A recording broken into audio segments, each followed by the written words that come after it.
Beverly, the president making some foreign policy news tonight, announcing another summit with North Korean leader Kim Jong-un. The president said he'll meet with the North Korean leader at the end of the month in Vietnam.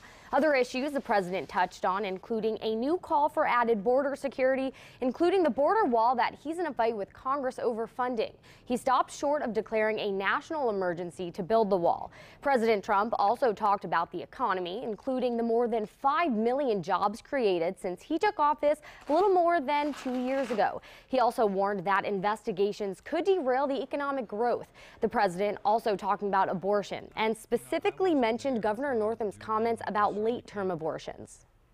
We had a case of the governor of Virginia where he stated he would execute a baby after birth. To defend the dignity of every person, I am asking Congress to pass legislation to prohibit the late-term abortion of children who can feel pain in a mother's womb.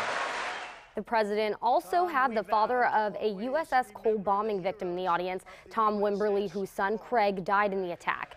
One unexpected moment during the speech, Democrats cheering the record number of women elected to Congress. Also, you may have seen a lot of women wearing white. They did that to honor the suffrage movement. I'm Erin Miller, News 3.